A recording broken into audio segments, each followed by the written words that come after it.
Donc, je disais bonsoir à tous, bienvenue et merci d'être là pour ce deuxième volet des leçons que Jenny Wallenstein nous fait le plaisir de donner à Paris en ce mois de mars. Donc, je vous rappelle qu'il y a 3 leçons prévues. Donc, la première a eu lieu la semaine dernière, aujourd'hui, et puis mercredi, vous oubliez, lundi prochain à la même heure, même endroit, nous aurons donc la dernière de ces 3 leçons. Donc j'ai présenté Jenny la semaine dernière, donc vous la connaissez maintenant et vous connaissez son travail. Je vais donc immédiatement lui passer la parole, puisqu'après tout, c'est elle que nous venons écouter. C'est à toi, Jenny. Merci beaucoup, Vinciane. Et la semaine dernière, j'ai discuté de nombreuses façons possibles de rencontrer le divin dans la société grecque antique. J'ai soutenu que les images et les autels, placés non seulement dans les sanctuaires, mais partout, dans la nature, dans le foyer, fonctionnaient comme des rappels d'existence et de présence possible de Dieu. Et nous avons examiné le cas où la divinité adopte une forme humaine, et j'ai évoqué comment je crois que cette forme anthropomorphe renforce les possibilités d'interaction entre le Dieu et les hommes, car le corps de Dieu devient physiquement accessible. Et dans la conférence d'aujourd'hui, je voudrais que nous gardions ces choses à l'esprit afin de pouvoir poursuivre l'examen de la rencontre entre le Dieu et les hommes, en focalisant cette fois plus sur les statues. Je reviendrai sur le corps sculpté de Dieu, mais cette fois pour les mettre en contact non seulement avec des adorants vivants, mais aussi avec des autres sortes de corps et d'objets. Et notre lieu principal sera le sanctuaire, car si cette rencontre était possible partout, comme je l'ai souligné dans la conférence précédente, les chances de rencontrer le divin étaient certainement accrues dans l'espace sacré à l'intérieur du sanctuaire. Et cela, ça peut sembler évident, mais je pense que ça vaut la peine d'examiner pourquoi c'était le cas. On va voir si j'arrive à changer. Oui. Et nous commencerons par une excursion dans l'espace sacré avec un témoignage oculaire comme point de départ. Lorsque l'écrivain, voyageur, Pausanias, visita l'acropole athénienne et ses nombreux sanctuaires, 2e siècle de notre ère, il se trouva entouré d'images de Dieu, de leurs symboles et de leurs mythes. Donc imaginons-nous un instant que nous nous promenons avec lui.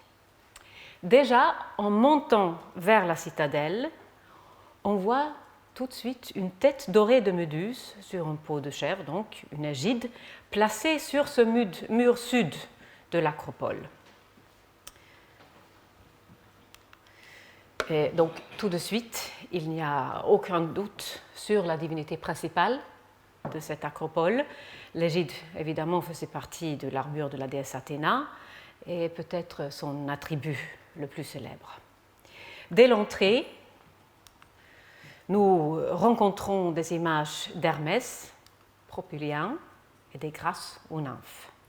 Dans une salle du côté nord-ouest des Propylées, cette entrée monumentale, on admire des peintures représentant des scènes de la guerre de Troie, ses débuts, ses suites, ainsi que les exploits de Persée, le héros qui a coupé la tête de la Méduse. Toujours à l'entrée, mais du côté intérieur, nous nous tenons devant les statues des divinités guérisseuses, Hygie, donc la santé, fille d'Asclépios, et d'Athéna Hygieia, Athéna de la santé. À droite, nous voyons un cheval de Troie en bronze, assez grande. Là, j'ai juste illustré avec un autre cheval, pour un peu mettre l'ambiance. Le cheval de l'acropole était assez grand pour que la tête des guerriers grecs qui sortaient de son ventre était de grandeur nature.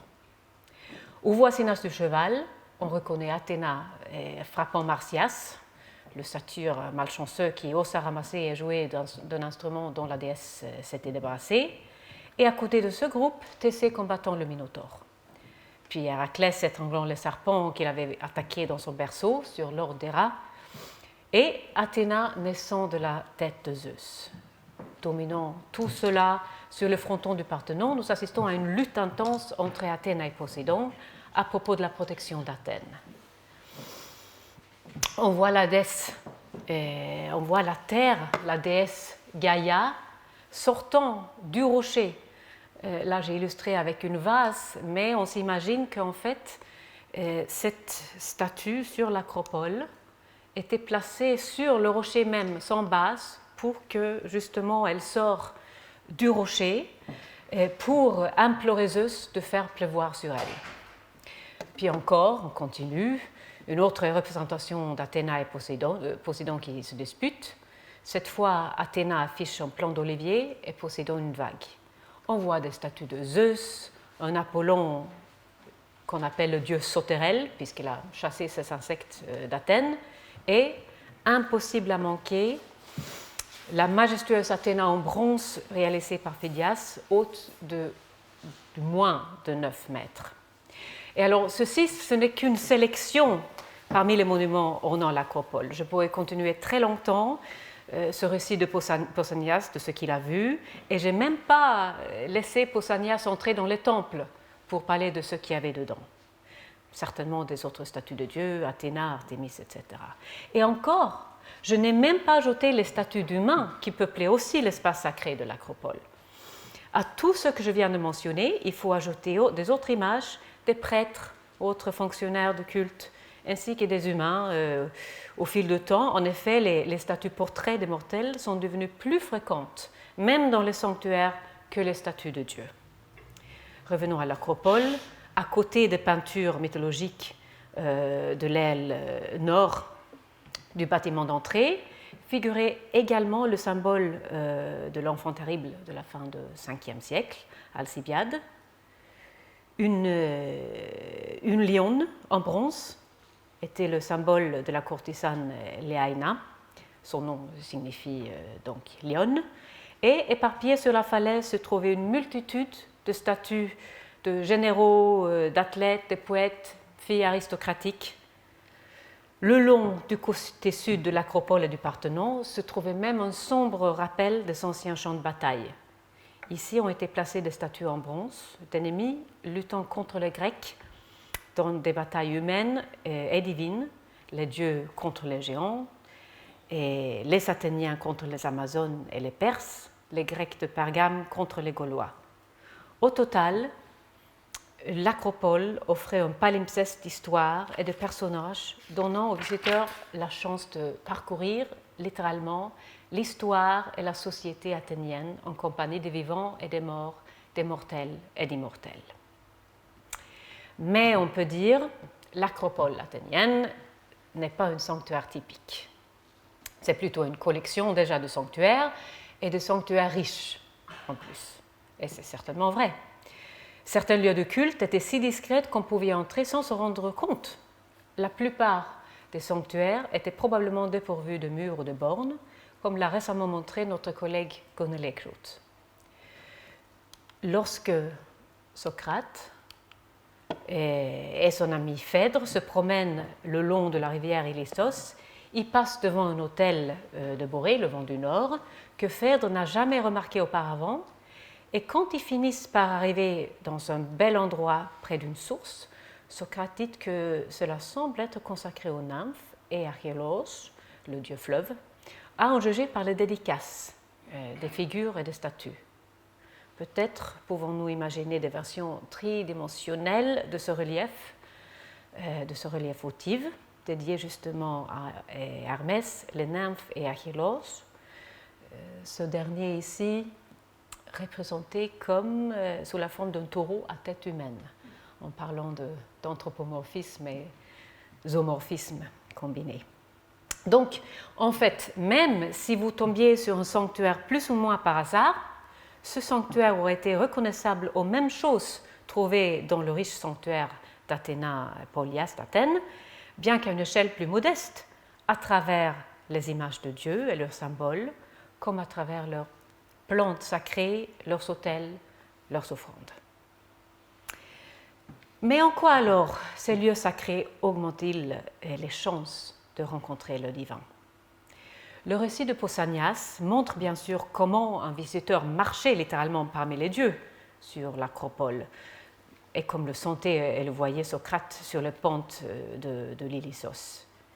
Les deux textes qu'on a lus montrent, je pense, comment les sanctuaires, petits ou grands, ont donné des récits de leurs dieux propriétaires à travers ces symboles et ces images de toutes sortes, créant ainsi des rappels constants de pouvoir et fonctions spécifiques de la divinité en question.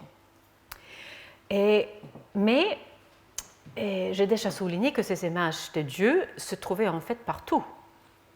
Donc pourquoi leur qualité, l'effet qu'elles provoquaient, serait-il différent dans le sanctuaire? Et de plus, il existait certainement un certain tourisme sur les sites sacrés, lesquels pouvaient avoir une sorte de fonction muséale où un visiteur regardait plutôt justement les statues de Dieu et ne pas les dieux. Je pense que la réponse réside dans le contexte du sanctuaire lui-même et dans la raison pour laquelle chacune s'aventure à l'intérieur d'un terrain sacré. Et dans une perspective générale, cela influence fortement la façon dont nous regardons et comprenons les images. Tout d'abord, nous devons tenir compte du fait qu'en raison du cadre du sanctuaire, tous ces objets dans l'ensemble permettent au culte actif et continu d'une divinité de prendre une forme matérielle, puisqu'il s'agit en fait d'offrandes. Ce n'est pas des objets quelconques. Les mêmes objets qui racontaient le récit de Dieu, lorsqu'ils sont vus spécifiquement comme des offrandes, fournissent également le récit des adorateurs et leur échange continue avec les dieux, tout en étant dans un sanctuaire accompagné de beuglements de victimes sacrificielles, l'odeur de sacrifice, de l'encens pendant une expérience multisensorielle.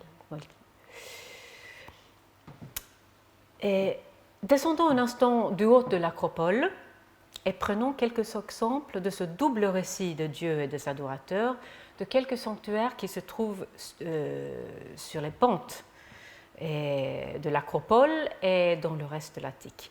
Ils sont de nombreuses preuves de la façon dont le caractère de Dieu et de son culte devenait évident au travers les dédicaces, en parallèle avec ces histoires qui créent le récit des fidèles. L'exemple le plus évident est peut-être les cas de divinités héros et guérisseuses. En entrant dans les sanctuaires du dieu Asclépios et du héros Aminos à Athènes, un visiteur se tenait tout de suite devant des membres du corps sculptés, de représentation de la partie du corps malade ou guéri. Parfois, il montrait même le mal, le problème, comme dans ce relief où une personne porte l'image d'une veine variceuse. Et notons aussi qu'à l'arrière-plan, il y a une autre paire de pieds votifs. Hop, je n'ai pas changé. Voilà, il est magnifique, je trouve. Et vous voyez les autres pieds ici, les autres votifs. Donc, à travers les jambes et les pieds, et bien d'autres parties du corps, les compétences de ce Dieu deviennent évidentes. Même les actes et les possibilités de guérison peuvent en fait être transcrits sous forme matérielle. Dans ce célèbre relief du sanctuaire d'une autre divinité guérisseuse en Attique, Amphiaraos, nous voyons les différentes étapes et perceptions du processus de guérison. L'arrivée, le guérison, le remerciement. Et Folket van Straten, par exemple, il a fait l'interprétation peut-être classique de ce relief. On voit premièrement ce que le malade, qui s'appelle Alkhinos, on le sait, a vécu lorsqu'il a dormi dans le sanctuaire pour être guéri. Le Dieu est venu et lui a touché son épaule blessée. Et en second lieu, on voit ce que les autres fidèles ont vu. Le Dieu apparaissant sous la forme d'un serpent, se glissant sur l'épaule. Et après, on voit aussi le résultat, le Alkhinos guéri. Il a placé un relief votif tout comme le relief dont on parle dans le sanctuaire de la divinité. Le culte et la puissance du Dieu, je pense, n'auraient pas pu être manifestés plus clairement. On peut prendre plusieurs exemples. Je veux juste aussi mentionner le sanctuaire de la déesse Nymphée, sur le versant sud de l'acropole. Un autre exemple où les offrandes présentent la fonction de la divinité et illustrent simultanément le rituel en cours. Le nom de la déesse, Nymphée, vous en avez peut-être parlé dans les cours de Madame Perrine Delforge.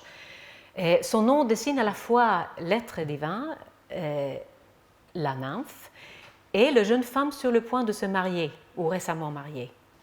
Les trouvailles de son sanctuaire consistent en un type spécifique de récipient, les lotrophores, destinés à transporter l'eau pour le bain rituel précédant le mariage. Et ces vases sont décorés de scènes nuptiales, incluant parfois même le récipient lui-même, le lotrophore, comme autoréférence, comme nous l'avons vu dans le cas de Archinos et l'offrande de la jambe de la veine varicose, Lysimachidis est le nom de ce dédicant.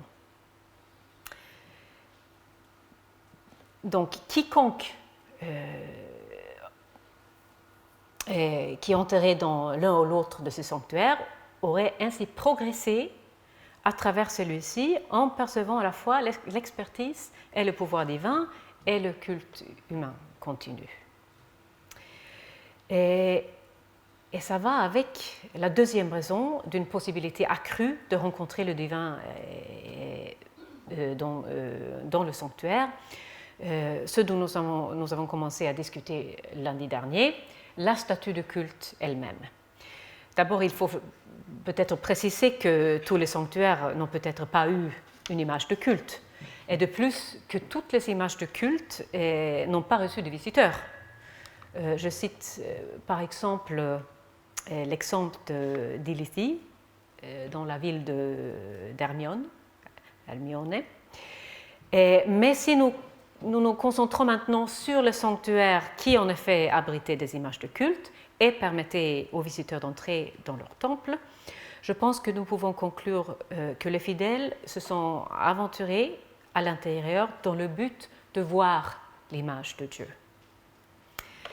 Et dans la discussion lundi dernier sur l'Épiphanie, j'ai suggéré avec des autres collègues que de se tenir devant une statue de culte, c'est-à-dire une image représentant un Dieu auquel on rendait un culte, offrait une possibilité de rencontrer le divin. Et la visualisation d'une image physique de la divinité avait le potentiel d'être, selon le mot de Verity Platt, un point culminant épiphanique, car entrer dans la demeure de la divinité et rencontrer son regard était souvent l'aboutissement d'un long processus rituel pendant lequel avait été créé un état d'esprit permettant à cette rencontre d'avoir lieu. On entrait, si nécessaire, dans un sanctuaire après des préparatifs, dans ce but précis, comme avoir mis de certains vêtements, peut-être de s'être abstenu de certains aliments, de relations sexuelles, peut-être après une promenade processionnelle dans sa ville, ou même après un long voyage. Une fois à l'intérieur du sanctuaire, la promenade à travers les récits des dieux et des adorateurs, matérialisée, est exprimée à travers les dons offerts à la déité comme preuve de sa puissance divine et le culte humain. Tout ça dont nous venons de parler prépare à son tour la visite à l'intérieur du temple. Donc, on parle d'une espèce de vision centrée sur la statue de culte qui est impossible hors du cadre du sanctuaire et qui était évidemment un élément important dans la création de la possibilité accrue d'une rencontre entre adorateurs vivants est le Dieu actuel. Et ainsi, debout devant la statue cultuelle, nous nous sommes revenus là où nous étions arrêtés lundi dernier, à une divinité rendue accessible à travers un corps, dans ce cas, une statue. Et je souhaite continuer là où je me suis arrêtée pour examiner des autres conséquences de cette accessibilité. Si on reprend la question de la prêtresse Alexandra, et il y a certainement plusieurs niveaux dans cette inscription. Pourquoi a-t-elle posé cette question en premier lieu? Certains collègues ont soutenu qu'elle voulait que son statut spécifique en tant qu'honorée par l'attention de Dieu, que ce statut soit officiellement documenté. Mais on pourrait aussi y voir peut-être une angoisse. Pourquoi toute cette épiphanie? Est-ce qu'il y a quelque chose qui ne va pas bien? Parce que rencontrer un Dieu, surtout en chair et en os, n'était pas nécessairement une expérience positive. Selon Héra, dans l'Iliade, citation très connue, on soutient mal la vue de Dieu qui se montre en pleine lumière. Et quand il se montre en algeis, on avait touché à ça la semaine dernière aussi. Donc elle veut prévenir Achille que des dieux seront présents sur le champ de bataille et il doit être au courant. Et ce danger dont elle semble parler est généralement interprété comme le résultat de quelque chose comme une éclat spécial, un éblouissement que le dieu omet, qui peut être insupportable pour les hommes et les femmes mortels. Et en parcourant les sources, une rencontre directe avec le divin pouvait provoquer un choc violent, presque une pétrification, quelque chose souvent décrit par des termes comme, je le suis mis ici, thambos, tharveo, cataplexis, et des verbes pareils. Et la littérature, principalement parce que ici on a moins de traces dans les sources épigraphiques, et littérature en effet en est riche en exemples. Et on peut discuter quelques très célèbres, évidemment, le rencontre du prince troyen Anchis dans l'hymne homérique Aphrodite, Hélène dans l'Iliade, et ensuite, en effet, une source épigraphique, la rencontre avec les muses du poète Archiloque. Après, on a évidemment, peut-être la plus connue, Sémélé, mère de Dionysos. Dans l'hymne d'Aphrodite, Anchis, bien que méfiant, est amené par la déesse à faire l'amour avec elle en croyant que c'est une jeune fille mortelle. Lorsqu'il se réveille d'un sommeil profond, Aphrodite se montre tout à coup comme la déesse qu'elle est, d'une beauté rayonnante. Sa tête atteint tout de suite le toit depuis qu'il a repris ses dimensions divines. Et la réaction d'Anchis est la peur. Et il prie la déesse de ne pas le rendre faible ou impuissant, car il ne connaît aucun homme et il ne voit point fleurir sa vie, l'homme qui dort auprès des déesses immortelles. Hélène, alors qu'elle était enlevée des murs de Troie et encouragée par une vieille servante à rejoindre Paris, elle est également frappée d'étonnement lorsqu'elle voit la beauté de la déesse et comprend qui elle est. Et mon troisième exemple, c'est moins connu peut-être, ce n'est pas une source de l'époque d'Archiloque lui-même, c'est une inscription du IIIe siècle de notre ère, mais qui raconte l'histoire comment il a rencontré le 9 Muses déguisé en vieille femme. Elle propose d'acheter sa vache pour un bon prix, puis disparaît soudainement avec l'animal, laissant une lyre au pied du poète. Et il est tellement émerveillé par la rencontre qu'il lui faut du temps de reprendre ses esprits. Et ces trois exemples concernent tous des rencontres avec des dieux en personne, pour ainsi dire, mais les dieux se cachent tous sous un déguisement, une jeune fille, des vieilles femmes.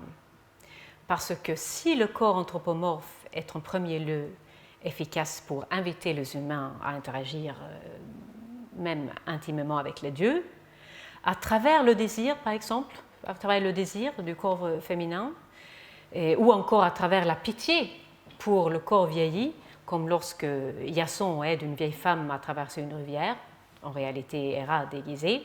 Si ce corps anthropomorphe est en premier lieu donc un lien d'interaction, il semble aussi qu'un corps non seulement rend un dieu accessible, mais qu'il constitue aussi souvent une nécessité.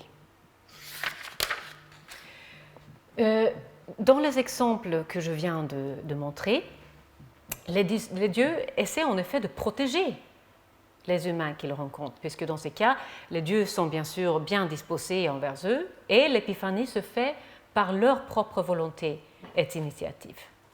Car on regarde d'autres exemples, il apparaît que de voir un dieu sans un déguisement est dangereux. Sémélé est brûlée à mort ou meurt de peur lorsqu'elle voit à sa propre demande Zeus sous sa forme réelle. Et peut-être, pour ne pas répéter la même erreur, lorsque Héraclès demande la même chose, à voir son père, Zeus se couvre d'une toison animale. Si donc les immortels souhaitent interagir de près avec les mortels, ils ont besoin d'une sorte de coque afin de créer une zone de sécurité qui leur permette les rencontres de proximité. J'écris cas contact ici parce que c'est ça dont on parle aujourd'hui. Peut-être qu'on peut utiliser cette expression. Et chez Hérodote, Zeus se cache donc sur ce toison d'animal, mais la solution évidente qui vient à l'esprit en est bien sûr la statue, un récipient pour contenir, non seulement dans le sens d'enclore, mais aussi dans celui de restreindre, presque adoucir la véritable forme du Dieu. Peut-être une citation de l'interprète de rêve, Artémidore, nous donne un écho de quelque sorte de cette coque. Nous nous souvenons peut-être que Artémidore considérait que de rêver, de voir un Dieu ou sa statue revient à la même chose. Mais il constate toutefois que de voir les dieux eux-mêmes signifie que les biens et les maux arriveront plus vite que si l'on voit leur statut. Est-ce qu'ils devront, ces maux et ces biens, passer par cette zone de sécurité qui constitue la statue et seront ainsi ralentis?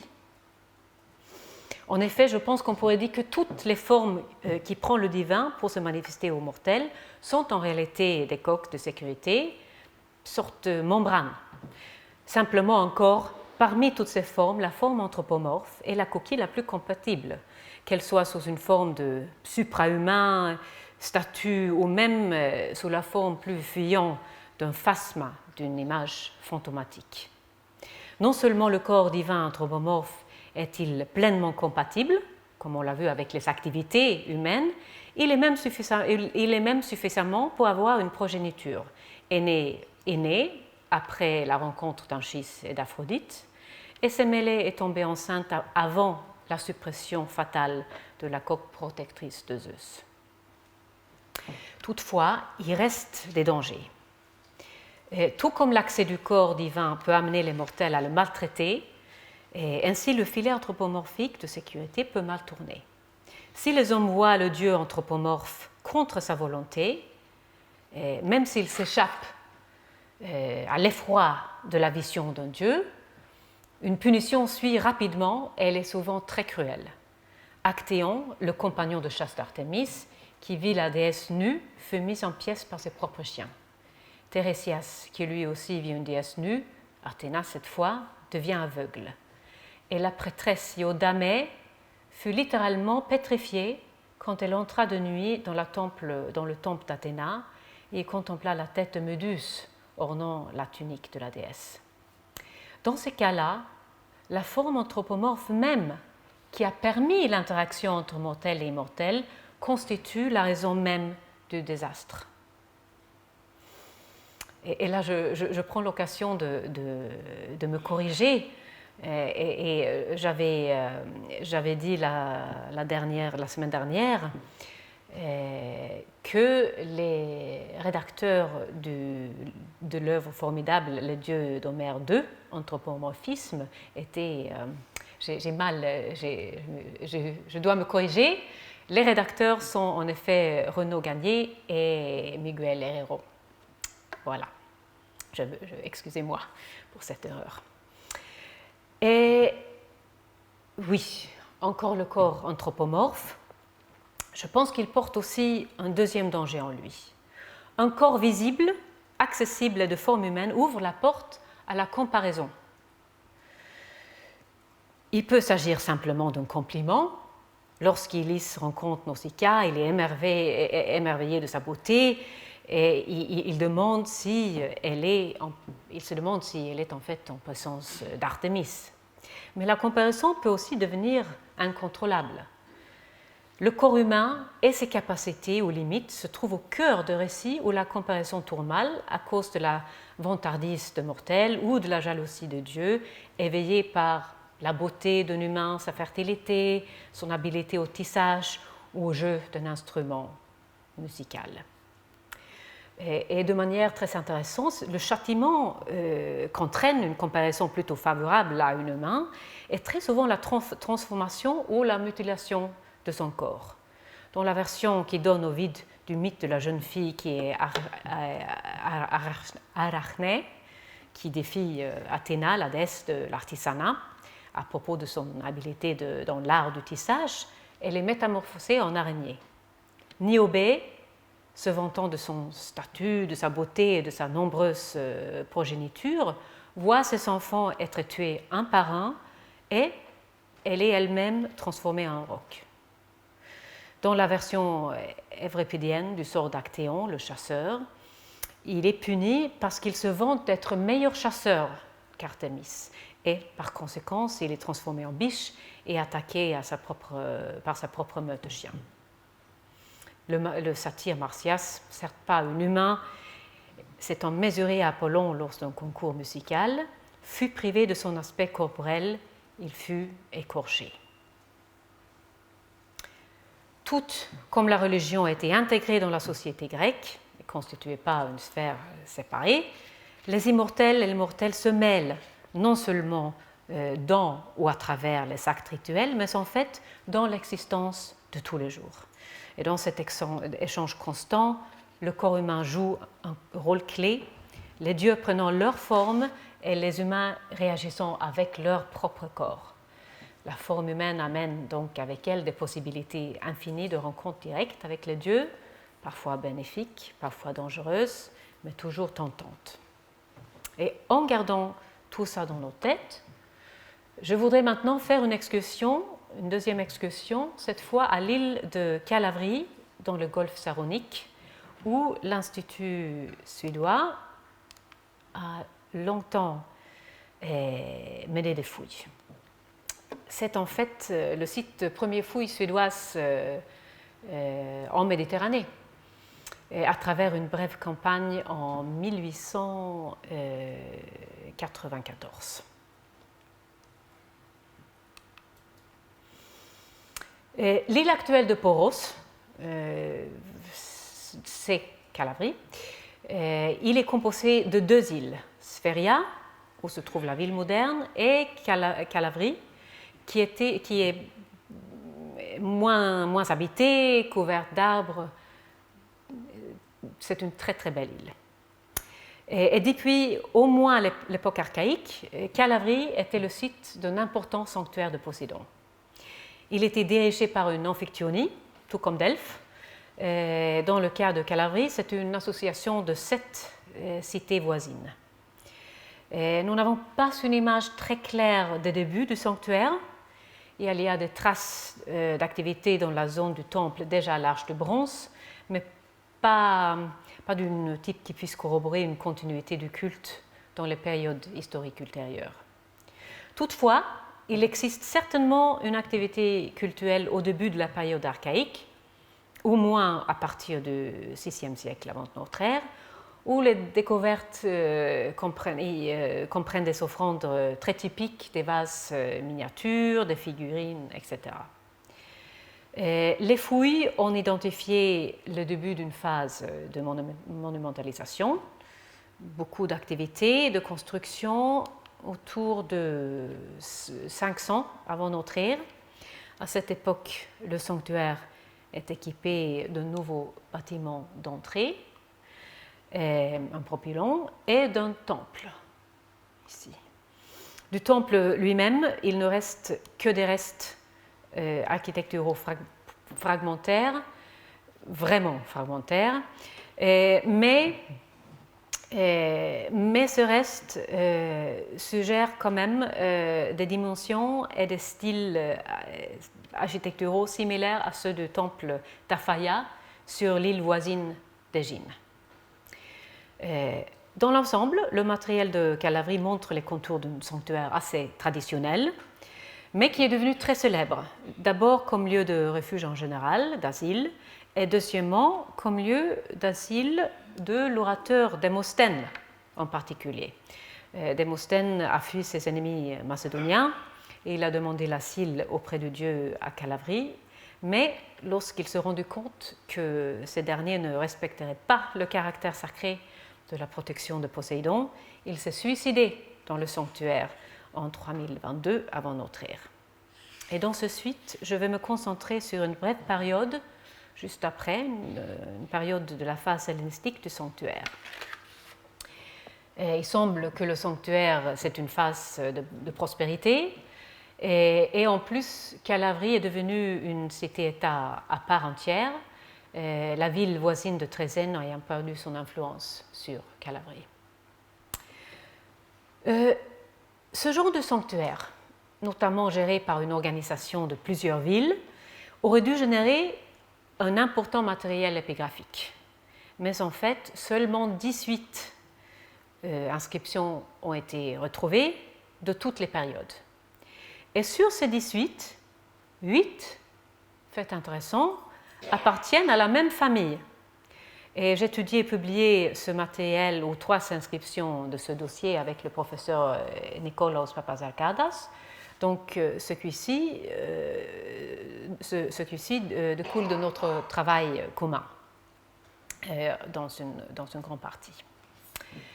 Et la famille est visible dans divers documents, dotations, inscriptions honorifiques, mais surtout à travers des dons aux dieux, les dédicaces. Donc, inclus dans ce dossier, nous trouvons 10 membres appartenant à 5 générations de la famille et 2 dieux destinataires, une fois Aphrodite et dans tous les autres cas, le propriétaire du sanctuaire, Poséidon. Les offrandes sont toutes des statues portraits des membres de la famille et au moins 3, probablement 4 de ces dédicaces sont des monuments multigénérationnels présentant des hommes et des femmes de la famille sur 2 ou 3 générations. Et les portraits ont malheureusement, comme c'est souvent le cas, ils sont disparus depuis longtemps. Ce que nous avons, ce sont les bases des statues racontant ce qu'ils portaient autrefois. Et d'après les traces sur les bases, nous savons qu'au moins 2 étaient des statues de bronze, et plus grands qu'une grandeur naturelle. Il est à noter qu'aucune occasion ou raison particulière, comme prêtrise, magistrature, etc., n'est mentionnée dans les dédicaces. Seules les relations entre les humains et entre les humains et les dieux sont exprimées. Aucun nom ethnique n'est mentionné. On suppose que cela signifie que la famille était d'une origine locale. Et voyons maintenant comment ces statues ont été placées dans le sanctuaire. Un visiteur de ce sanctuaire de Poséidon, il aurait rencontré le premier monument juste devant l'entrée, ici. Et c'était fixé sur un autre piédestal, une grande statue de bronze, coûteuse, tape à l'œil peut-être, d'une certaine Sosistratos, et fièrement accompagnée d'un épigramme, d'un certain raffinement. Une seconde statue du même homme, légèrement plus petite, était visible à quelques mètres à l'ouest. Et là, je ne sais pas du tout, j'ai mis en anglais, excusez-moi. Ces statues en bronze et d'autres similaires d'hommes et de femmes, par exemple, probablement, et ça c'est un texte que certains ici connaissent bien, des autres statues en bronze, plusieurs statues, on ne sait pas exactement combien, mais de cette même famille, flanquaient probablement aussi la route qui menait vers le sanctuaire. On les voit, ils sont mis sur un exèdre, donc une base de statues en semi-cercle. Et en effet, on a trouvé des restes d'un exèdre juste dans cet endroit, pas in situ, mais les archéologues considèrent que les pierres n'ont pas été bougées trop loin de cet endroit. Et après, on continue. Un visiteur imaginaire, je vous rappelle, on est donc dans cet endroit où, en effet, on a l'entrée, mais aussi ce bâtiment F qui a été identifié comme le Boulefterion, où le conseil se rencontrait. Et avec l'aide d'une autre inscription, on sait qu'il y avait encore des statues de même famille dans cet endroit pour Agasikles et Nikagora. Peut-être qu'un visiteur imaginaire avait même demandé pourquoi il y avait des autels juste auprès de ce couple de statues.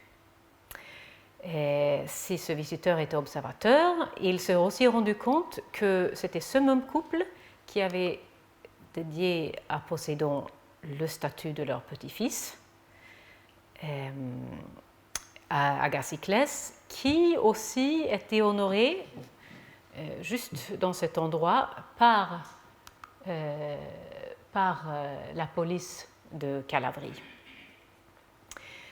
Cet Agasikles, le jeune, lui-même, il a également montré une gratitude appropriée envers sa famille. À son tour, il a honoré son propre père, Sosiphanes, avec l'aide de sa grand-mère, Nikagora, encore, laquelle, on croit aussi, a présenté une statue de sa fille, mais à Aphrodite cette fois, et peut-être pas dans le sanctuaire de Poséidon.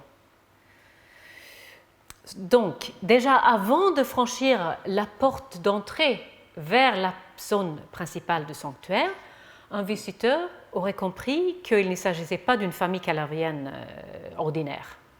Et alors qu'il ou elle entrait, quand il ou elle entrait finalement, solennellement peut-être dans le temple de Dieu, et le visiteur aurait non seulement vu la statue de culte de Poséidon, mais il aurait également rencontrer la statue de la dame Agasigratis, peut-être soigneusement polie par le surintendant, comme elle exigeait elle-même, dans le temple.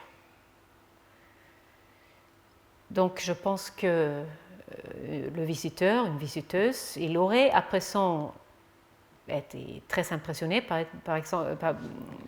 possiblement par la piété de cette famille, et il avait certainement compris la position particulière de la famille, dominant à la fois les environs et l'intérieur de l'espace sacré.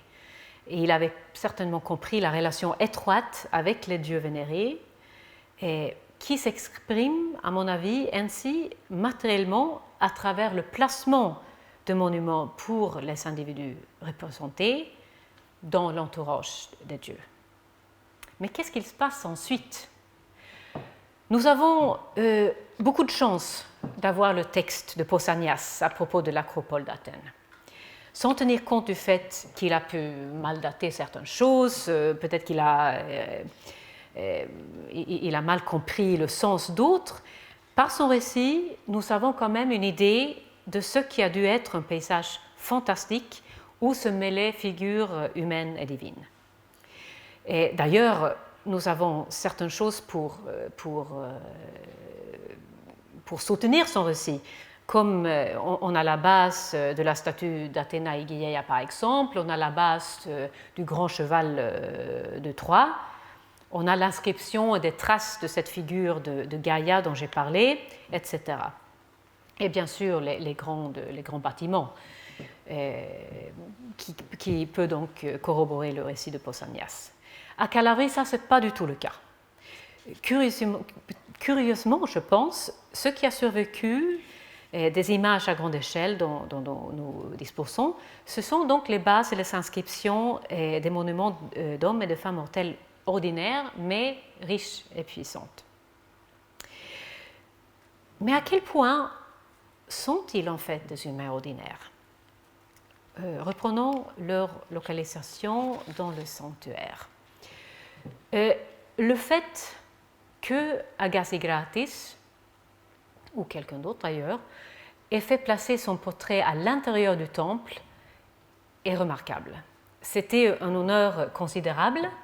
Par exemple, la seule statue-portrait que Pausanias dit qu'il a vue dans le Parthénon était celle de l'empereur Hadrien. Le général victorieux de Salamine, Thémistocle, il avait une statue de lui-même dans un temple fondé de lui-même, près de sa propre maison. Des autres exemples, ils ne sont pas beaucoup.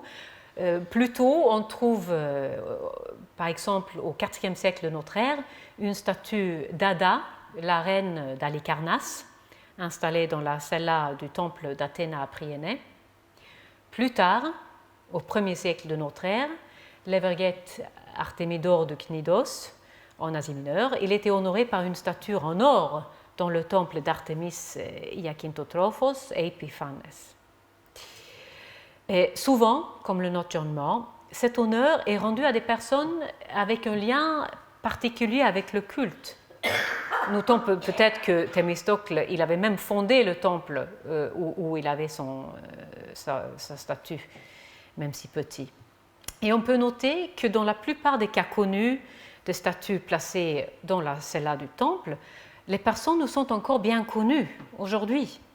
Ada, Hadrien et cet Artémidore de Cnide qui était en fait un proche, il était dans le cercle de Jules César. Notre famille calabrienne, pas du tout. Rien en Plutarque, rien en Pausanias, aucune fonction sacerdotale n'est mentionnée. Et en plus, selon Plutarque, la prêtresse de Poséidon, c'était une prêtresse, c'était une jeune fille, une jeune fille spécifiquement pas mariée. Quand elle devait se marier, elle devait quitter la prêtrise. Donc, ce n'est clairement pas le cas avec Agasigratis. Et cette famille n'est pas connue par d'autres documents que ceux de Calabrie. Et parfois, une statue-portrait placée dans un temple avait même des connotations cultuelles, mais cela ne semble pas avoir été le cas non plus ici. La statue n'est pas dénommée Agalma, mot typique pour une statue de culte, même si pas le seul, ni n'est utilisé le terme Sinaos, qui partage le temple, qui aurait peut-être révélé une intention cultuelle.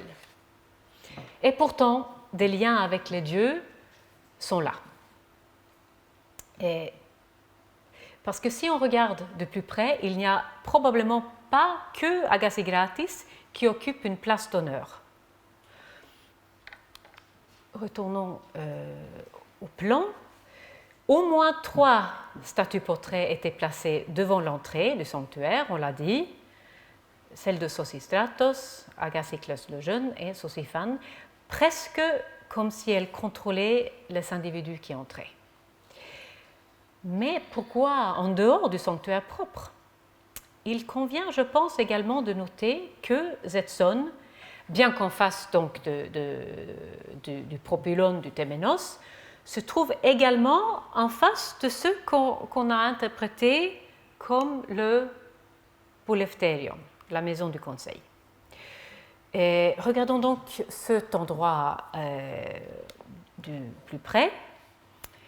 Et je pense qu'on peut dire donc que cet endroit, on peut le voir comme devant le Boulefterion aussi bien que devant l'entrée. Et cela signifie que nous devrions donc ajouter les portraits de Nicagora et Agathoclès mentionnés dans la dotation. Encore. Voilà. Voilà, et c'est là leur statue qui se trouve près du Boulefterion. Et j'avais parlé de l'exèdre qui était probablement placé dans cet endroit aussi. Donc on a vraiment une concentration familiale devant le Boulefterion, en fait.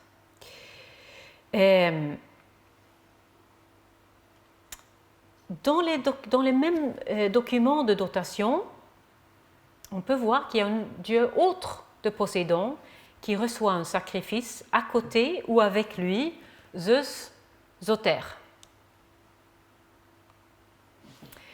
Il y a donc une forte possibilité que ce dieu ait également eu un sanctuaire à Calabrie. Et Nicolas Papasaradas et moi, nous avons suggéré que son culte était de type civique. Depuis au moins la période classique, les centres de culte de Zeus Zoter étaient souvent situés dans l'agora, en qualité de dieu civique. Par exemple, à Trézène, donc une ville avec des liens très forts avec Calabrie. Trézène offrait un culte à Zeus Zoter dans l'agora. Autre exemple, depuis au moins le IVe siècle avant notre ère, une statue de Zeus Zoter se trouvait dans l'agora d'Athènes, et à l'époque hellénistique, le même dieu avait des liens particulièrement étroits avec la Boulée, le conseil. L'épiclèse Zoter, c'est bien sûr très fréquente, disons large, et des cultes à ce dieu pouvaient être rendus pour de multiples raisons. Mais pour le contexte calabréen, je pense que le caractère civique de Zoter est renforcé par les deux documents de dotation qu'on a vus. Et comme il mentionne alors des sacrifices à Poséidon et à Zeus Zoter, où on remarque que les surintendants, les épiméletaï, en charge des sacrifices, soient explicitement chargés de prêter serment de ne pas détourner le fonds uniquement à Zeus Zoter. Poséidon, il n'est pas là-dedans. Et les épiméletaï, c'étaient des magistrats civiques nommés par décret des Calabriens pour gérer ces fonds de dotation. Et il est donc probable que le choix de Zeus Zoter comme dieu garantissant le serment de ses fonctionnaires ait été dicté par son importance en tant que divinité civique. En publiant 3 de ces inscriptions en question, nous avons été frappés par l'onomastique de notre famille éminente. Leurs noms s'attachent à des connotations de sécurité, de conservation, exprimées linguistiquement en vertu des variantes de la racine so, sosi, voire saute, qui, à notre avis, donc, semble les relier à Zeus Zoter. Que leur monument, dressé devant le Boulefterion, très probablement dans l'agora, on ne le sait pas encore, se trouvait donc également à proximité d'un sanctuaire et de la statue de Zeus Zoter, apparaît cohérent dans ce contexte. À travers leurs statues portraits et autres documents inscrits placés publiquement, la famille exprime sa position particulière. Ils sont assez riches et puissants pour financer des monuments splendides et des dotations, mais par le placement de leurs statues portraits, ils développent davantage cette position particulière en se tenant littéralement près de Dieu. Ils indiquent qu'ils sont théophilés, peut-être, chers aux dieux.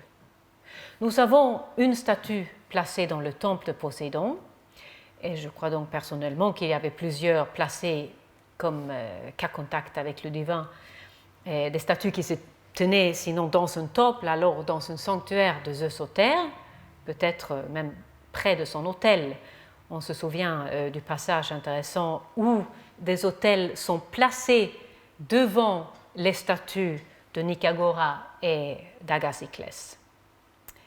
Iulia Petridou, elle a souligné que les humains qui sont des théophiles sont capables de parler aux dieux et de les rencontrer sans déguisement.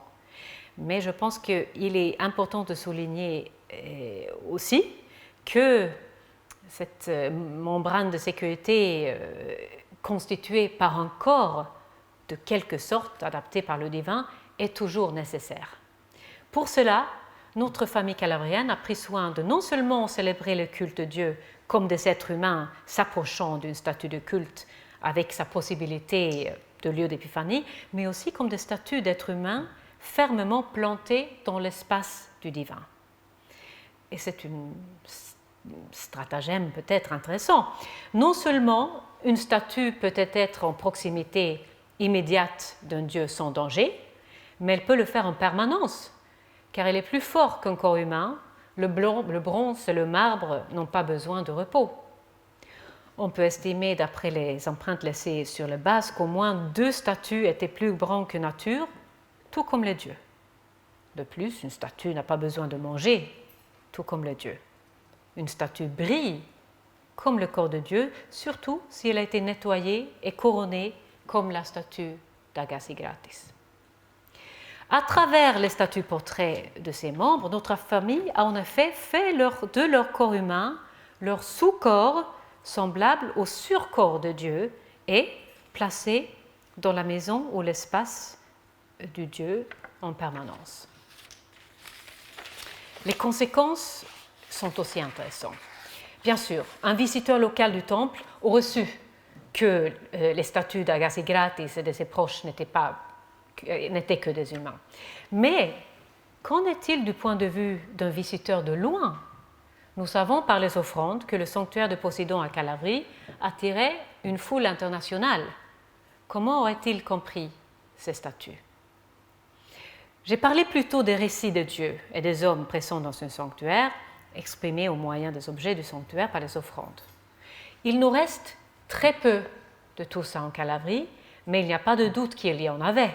Évidemment, les portraits de notre famille n'étaient pas seuls, mais ils s'étaient placés dans le récit de Poséidon et probablement des autres dieux, comme Zeus au terre ou Aphrodite. Ces récits de dieux, on l'a dit, montraient leur fonction et leur pouvoir, et en même temps, et par les mêmes objets, les récits des adorateurs présentaient leurs statuts et leurs soucis. Avec le temps, certains récits se sont-ils confondus? Qu'est-ce qui se passe lorsqu'un étranger est entré dans le temple? Il a vu Agathoclès, peut-être plusieurs générations après la mise en place de la statue, quand l'inscription n'est plus lisible. Le récit d'un beau membre d'une famille d'êtres humains riche et puissante serait-il toujours valable? Ou le visiteur regardait-il maintenant Agathoclès pour voir peut-être qu'il a vu une épouse divine de Poséidon, une déesse locale? Peut-être les offrandes s'étaient tellement multipliées que désormais les offrandes étaient placées auprès d'Agathoclès aussi, d'abord par manque d'espace, auprès de Poséidon, mais avec le temps, peut-être exprès.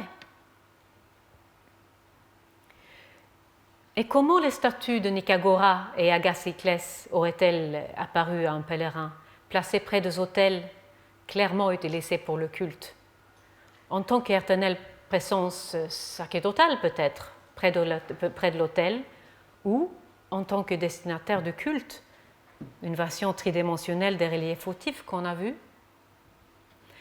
Catherine Kiesling a récemment proposé, à propos des périodes archaïques et classiques, que, et je cite, avant la diffusion de types statuaires propres au portrait, le plus souvent, les portraits grecs réalisaient des analogies entre le sujet humain et des identités héroïques ou divines.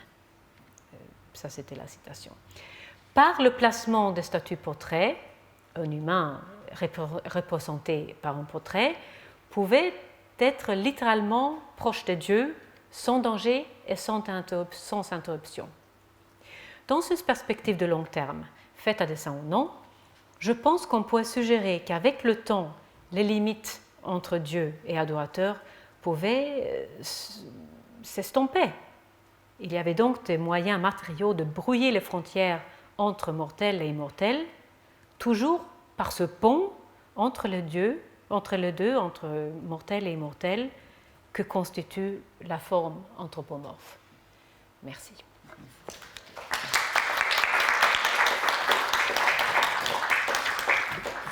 Merci beaucoup, Yeni.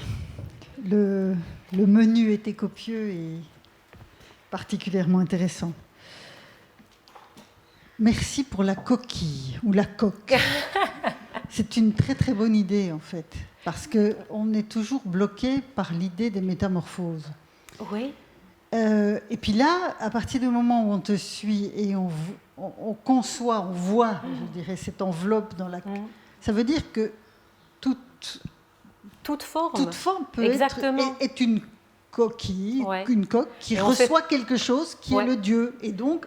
Et on ne sait pas exactement qu'est-ce que c'est encore, voilà. Non. Mais c'est quelque part là-dedans. Oui, et je trouve que cette citation d'Artémédore, ça m'a fait penser à ça. Elle est magnifique, cette citation. Oui. Le fait que ça ralentisse si on voit la statue, c'est quand même sublime. Ouais. Ceci dit, qu'est-ce qu'on voit quand on voit le Dieu en rêve, si ce n'est sa statue ou quelque chose qui s'en rapproche, c'est un autre problème. C'est un autre problème, voilà. Merci beaucoup en tout cas.